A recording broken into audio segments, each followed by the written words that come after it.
ನಮ್ಮ ಸುತ್ತ ಇರುವ ವ್ಯಕ್ತಿಗಳಲ್ಲಿ 3 ತರಹದ ವ್ಯಕ್ತಿಗಳನ್ನು ನಾವು ನೋಡ್ಬೋದು.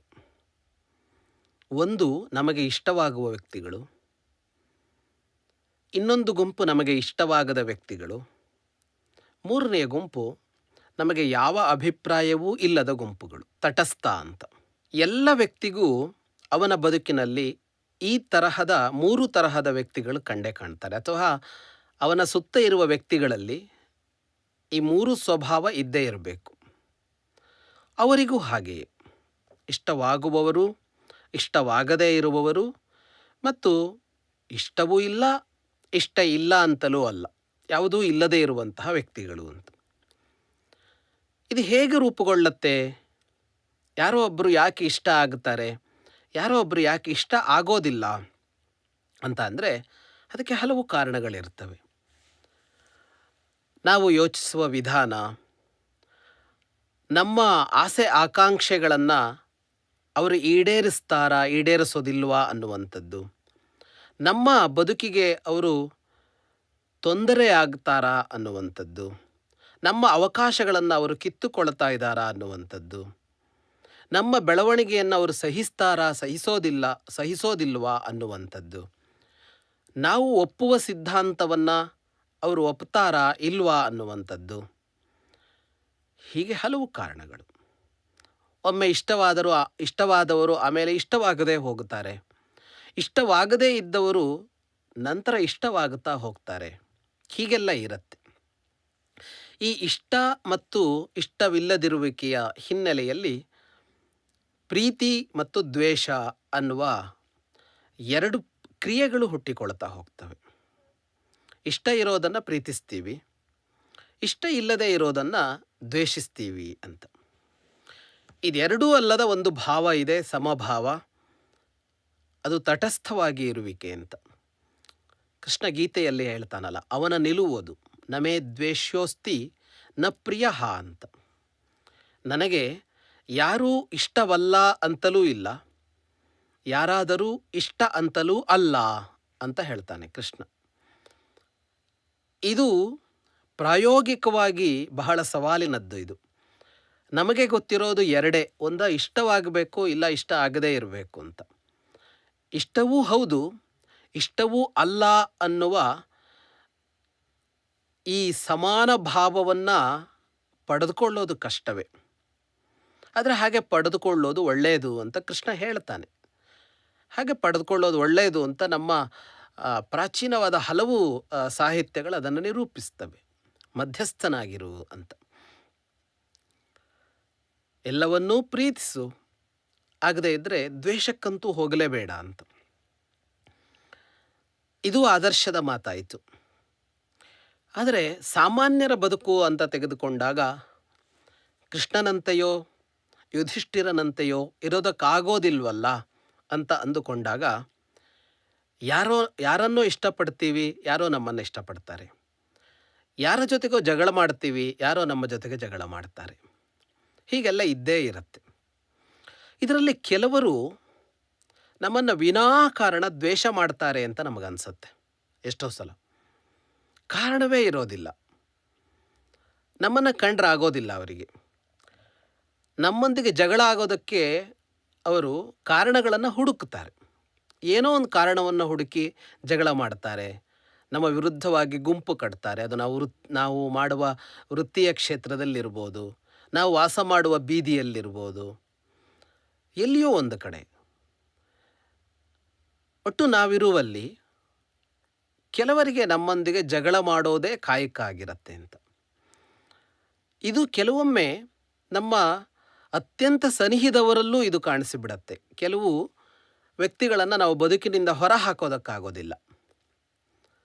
ಸಂಬಂಧಗಳು ಅಂತ ಏನಿದೆ, ರಕ್ತ ಸಂಬಂಧಗಳು, ಅಣ್ಣ ತಮ್ಮಂದಿರೋ, ಬಂಧುಗಳೋ ಅಥವಾ ಸಂಗಾತಿಗಳೋ, ಇಲ್ಲೆಲ್ಲ ವ್ಯಕ್ತಿಗಳನ್ನು ಬದುಕಿನಿಂದ ಹೊರ ಹಾಕೋದು ಸುಲಭ ಅಲ್ಲ.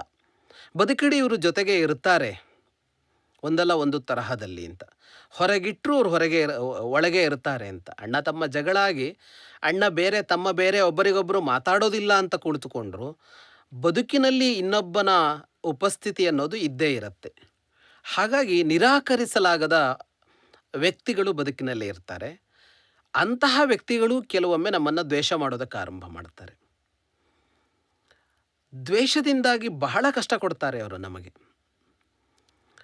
ಅವರೊಂದಿಗೆ ದಿನ ಬೆಳಗಾದರೆ ಜಗಳ ಮಾಡುವ ಸಂದರ್ಭ, ಅವರ ಕೆಟ್ಟ ಮಾತುಗಳನ್ನು, ಒರಟು ಮಾತುಗಳನ್ನು ಕೇಳುವ ಸಂದರ್ಭ ಬರುತ್ತಲೇ ಇರುತ್ತೆ. ಇದನ್ನು ಸಹಿಸೋದು ಕಷ್ಟ ಅಂತ ಅನಿಸುತ್ತೆ. ಕಥಾಸರಿತ್ ಸಾಗರ ಒಂದು ಕಥೆ ಹೇಳುತ್ತೆ. ಈ ಅಂಶಕ್ಕೆ ಬಹಳ ಪೂರಕವಾದ ಕಥೆ ಅದು. ಕಾಶಿಯಲ್ಲೊಬ್ಬ ರಾಜ, ಅವನಲ್ಲೊಬ್ಬ ಸೈನ್ಯದ ಅಧಿಕಾರಿ, ಸಿಂಹವಿಕ್ರಮ ಅಂತ ಹೆಸರು ಅವನದ್ದು. ಚಂಡ ವಿಕ್ರಮ ಶಾಲಿ ಅವನು, ಬಹಳ ಪರಾಕ್ರಮಿ, ಸೈನ್ಯದ ಪ್ರಮುಖವಾದ ಸ್ಥಾನದಲ್ಲಿದ್ದ, ರಾಜನಿಗೂ ಬಹಳ ಪ್ರಿಯ. ಹಾಗಾಗಿ ಅವನ ಸಾಮರ್ಥ್ಯದಿಂದಾಗಿ ಚೆನ್ನಾಗಿ ದುಡಿತಿದ್ದ. ಆಸ್ತಿಪಾಸ್ತಿಗಳು ಚೆನ್ನಾಗಿಯೇ ಇದ್ವು, ಆದಾಯ ಚೆನ್ನಾಗಿಯೇ ಇತ್ತು, ಆಸ್ಥಾನದಲ್ಲಿ ಒಂದು ಗೌರವ ಇತ್ತು ಅವನಿಗೆ, ಸಮಾಜದಲ್ಲಿ ಒಬ್ಬ ಗಣ್ಯಮಾನ್ಯನೂ ಆಗಿದ್ದ. ಆದರೆ ಈ ಎಲ್ಲ ಸೌಖ್ಯಗಳನ್ನು ಅವನಿಗೆ ಅನುಭವಿಸೋದಕ್ಕೆ ಸಾಧ್ಯ ಆಗ್ತಾ ಇರಲಿಲ್ಲ. ರಾಜನಿಗೆ ತಾನು ಹತ್ತಿರ ಅನ್ನೋದಾಗಲಿ, ದೇಶ ತನ್ನನ್ನು ಗುರುತಿಸುತ್ತೆ ಅನ್ನೋದಾಗಲಿ, ಶತ್ರುವಿನ ಮೇಲೆ ತಾನು ಆಕ್ರಮಣ ಮಾಡಿ ಯುದ್ಧವನ್ನು ಗೆಲ್ಲೋದಕ್ಕೆ ಕಾರಣನಾಗಬಲ್ಲೆ ಅನ್ನೋದಾಗಲಿ, ಇವ್ಯಾವುದನ್ನೂ ಅವನಿಗೆ ಖುಷಿ ಪಡೋದಕ್ಕೆ ಆಗದೇ ಇರುವಂತಹ ಸನ್ನಿವೇಶ ಅವನ ಮನೆಯಲ್ಲಿತ್ತು. ಮದುವೆಯಾಗಿದ್ದ, 2 ಮಕ್ಕಳಿದ್ದರು. ಆದರೆ ಅವನ ಹೆಂಡತಿ ಮಾತ್ರ ಅವನೊಂದಿಗೆ ಯಾವಾಗಲೂ ಜಗಳ ಕಾಯ್ತಾ ಇದ್ಲು. ಅವನು ಏನು ಮಾಡಿದರೂ ತಪ್ಪು ಹುಡುಕ್ತಾ ಇದ್ದರು. ಅವಳನ್ನು ಮೆಚ್ಚಿಸೋದಕ್ಕೆ ಇನ್ನಿಲ್ಲದ ಪ್ರಯತ್ನ ಮಾಡ್ತಾ ಇದ್ದ. ಆದರೆ ಆ ಪ್ರಯತ್ನದಲ್ಲೇ ಒಂದು ತಪ್ಪು ಕಾಣ್ತಾ ಇತ್ತು ಅವಳಿಗೆ. ಅವಳು ಮತ್ತೆ ಹಂಗಿಸ್ತಾ ಇದ್ಲು, ವ್ಯಂಗ್ಯ ಮಾಡ್ತಾ ಇದ್ಲು, ನೀನು ನನ್ನನ್ನು ಚೆನ್ನಾಗಿ ನೋಡ್ಕೊಳ್ಳಲ್ಲ ಅಂತ ಅಳ್ತಾ ಇದ್ಲು, ಮತ್ತೊಮ್ಮೆ ಬೈತಾ ಇದ್ಲು. 4 ಜನರೆದುರಿಗೆ, ಬಂಧುವರ್ಗದವರು, ಆಚೆ ಈಚೆಯವರು ಎದುರಿಗೆ ಗಂಡನ ಬಗ್ಗೆ ಸಲ್ಲದ ಮಾತುಗಳನ್ನು ಆಡ್ತಾ ಇದ್ಲು. ಅವಳ ಮನಸ್ಸಿನಲ್ಲಿ ಅವನ ಬಗ್ಗೆ ಆ ಪ್ರಮಾಣದ ದ್ವೇಷ ಇತ್ತು. ಅವನನ್ನು ಕಂಡರೆ ಅವಳಿಗೆ ಸಹಿಸೋದಕ್ಕಾಗ್ತಾ ಇರಲಿಲ್ಲ. ಕಂಡರೆ ಸಿಟ್ಟು ಬರ್ತಾ ಇತ್ತು, ಅವನು ಮಾತನಾಡಿದರೆ ಸಿಟ್ಟು ಬರ್ತಾ ಇತ್ತು. ಅವನಿಗದು ಬಗೆಹರಿಯದ ಸಮಸ್ಯೆ. ಇಷ್ಟೆಲ್ಲ ಇದೆ ಹೊರಗಡೆಯಲ್ಲಿ, ಆದರೆ ಒಳಗಡೆಯಲ್ಲಿ ಅವನಿಗೆ ಸುಖ ಇಲ್ಲ. ಹೆಂಡತಿ ಯಾಕೆ ತನ್ನನ್ನು ದ್ವೇಷಿಸ್ತಾಳೆ ಅನ್ನೋದನ್ನು ಅರ್ಥ ಮಾಡ್ಕೊಳ್ಳೋದಕ್ಕೆ ಆಗ್ತಾ ಇಲ್ಲ. ಬಹಳ ಪ್ರಯತ್ನಪಟ್ಟ, ಬಹಳ ಕಾಲ ಪ್ರಯತ್ನಪಟ್ಟ. ಏನೆಲ್ಲ ಮಾಡಿದರೂ ಅವಳನ್ನು ಸಮಾಧಾನ ಪಡಿಸೋದಕ್ಕಾಗಲಿಲ್ಲ. ಅವಳು ತನ್ನನ್ನು ಪ್ರೀತಿಸುವಂತೆ ಮಾಡೋದಕ್ಕೆ ಅವನಿಗೆ ಆಗಲೇ ಇಲ್ಲ.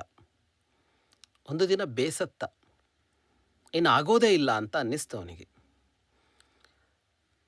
ಜಗಳ ಆಯಿತು ಒಂದು ದಿನ. ಆ ಜಗಳದ ಕೊನೆಯಲ್ಲಿ ಎದ್ದು ಹೊರಟು ಬಿಟ್ಟ. ಎಲ್ಲಿಗೆ ಅಂತ ಇಲ್ಲ, ಸಿಕ್ಕ ದಾರಿಯನ್ನು ಹಿಡಿದುಕೊಂಡು ಹೊರಟ. ಅವನು ವಿಂಧ್ಯವಾಸಿನಿಯ ಪರಮ ಭಕ್ತನಾಗಿದ್ದವ. ಹಾಗಾಗಿ ವಿಂಧ್ಯ ಪರ್ವತಕ್ಕೆ ಹೋದ, ವಿಂಧ್ಯವಾಸಿನಿ ದೇವಿಯ ಸನ್ನಿಧಿಗೆ ಹೋದ. ಅಲ್ಲೇ ಇದ್ದುಬಿಟ್ಟ. ಅಲ್ಲೇ ಇದ್ದವನು ಸದಾಕಾಲ ದೇವಿಯ ಸ್ಮರಣೆ ಮಾಡ್ತಿದ್ದ, ಸ್ತೋತ್ರ ಮಾಡ್ತಾ ಇದ್ದ, ಧ್ಯಾನ ಮಾಡ್ತಾ ಇದ್ದ. ತನ್ನ ಕಷ್ಟವನ್ನು ನೀಗಿಕೊಳ್ಳೋದಕ್ಕೆ ಅವನು ದೇವಿಯ ಧ್ಯಾನದಲ್ಲಿ ಮೈ ಮರೆತಿದ್ದ. ಈ ಕಷ್ಟವನ್ನು ಹೋಗಲಾಡಿಸು ಅಂತ ಪ್ರಾರ್ಥಿಸ್ತಿದ್ದ ಅಂತಲ್ಲ, ಆದರೆ ಈ ಸಂಕಟದಿಂದ ಹೊರಗೆ ಬರೋದಕ್ಕೆ ಅವನಿಗೆ ಯಾವುದಾದರೂ ಒಂದು ಪರ್ಯಾಯ ಬೇಕಿತ್ತಲ್ಲ, ಅದು ದೇವಿಯಾಗಿದ್ಲು ಅವನಿಗೆ.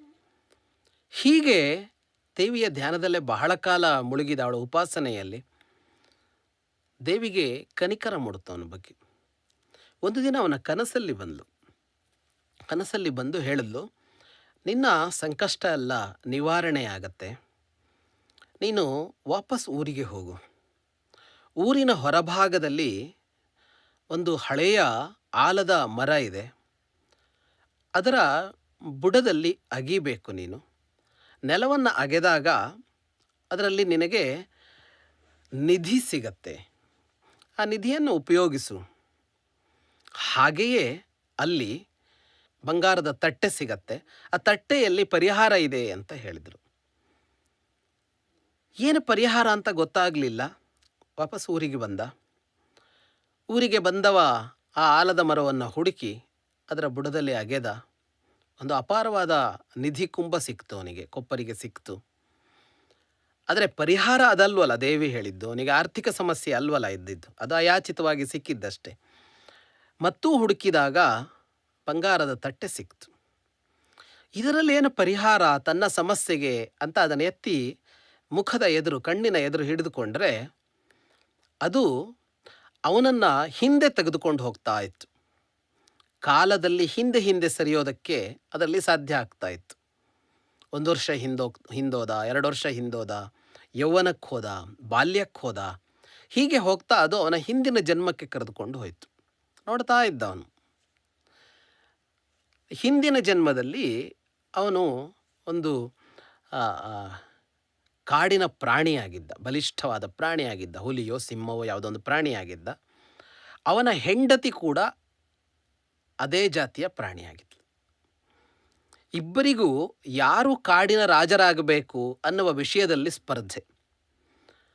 ಆ ಸ್ಪರ್ಧೆ, ಆ ದ್ವೇಷ, ಇಬ್ಬರು ಗುಂಪು ಕಟ್ಟಿಕೊಂಡು ಒಬ್ಬರ ಮೇಲೆ ಒಬ್ಬರು ಮಾಡುವ ದಾಳಿಗಳು, ಇದೆಲ್ಲದರ ಕೊನೆಗೆ ಇವನು ಆ ವನಕ್ಕೆ ರಾಜನಾಗಿದ್ದ.